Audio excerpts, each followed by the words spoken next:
Last day in Saladita. Final thoughts on Saladita. I love this wave. It is really, really beautiful. It's a super easy longboard wave.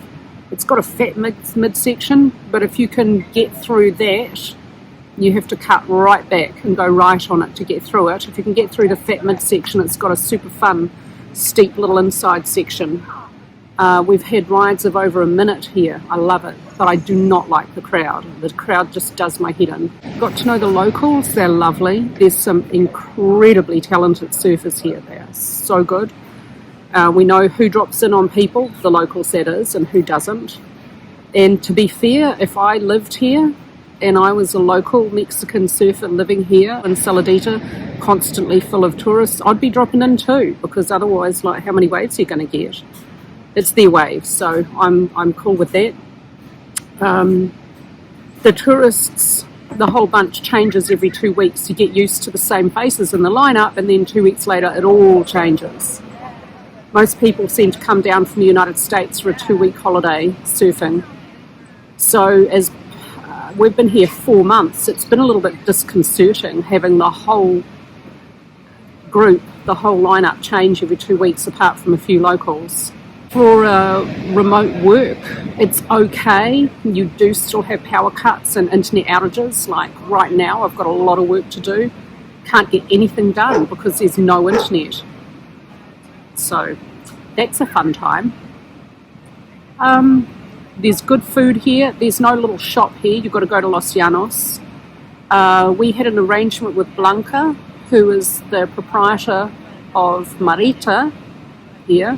She takes our laundry in once a week for us, so that's been fantastic. She's absolutely lovely. Final thoughts on Saladita. Caesar, what are your final thoughts on Saladita? Thank you. Caesar just says thank you. Great. Yeah, it's been great. We have been here at the end of the season and the start of the off-season, and I have to say we have never been to a place that has had this consistency of surf. Caesar's surfed every day bar very, very few days. I think only 2 days out of the 4 months we've been here, he couldn't surf because the conditions weren't good enough. The other days he's taken off, it's just because other reasons. But he surfed nearly every day, sometimes twice a day. Excuse me. I haven't surfed as much because the crowd, I just find the crowd really difficult to wrap my head around. And when I do get out there, I'm not out there as long because the crowd has on the whole been pretty good, but you know, some people when they're on holiday aren't always very well behaved. And I think some of the surfers from California particularly can be quite aggressive. Yeah, it's been pretty good apart from the French girl who threatened to kill me. That's a whole other story which I probably won't tell you. I've told some of my family. That's colourful. It's good. It's improved my surfing. I had a lesson with Senor Edelberto, who was really, really good surfer. That was great. And I'm gotten a little bit more comfortable surfing bigger waves. So thanks, Saladita. Probably won't be back. It's a bit crowded. We're looking for a less crowded spot.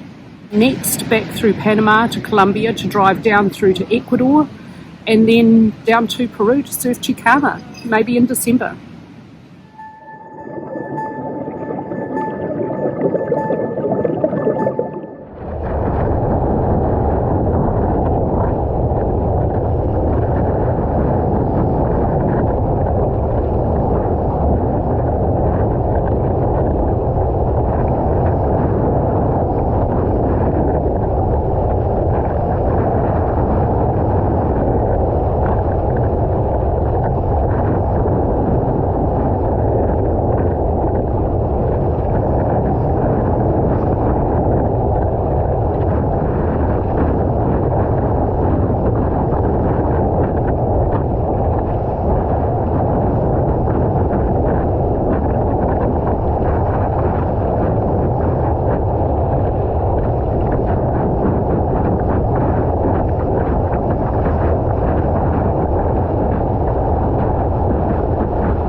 Bye.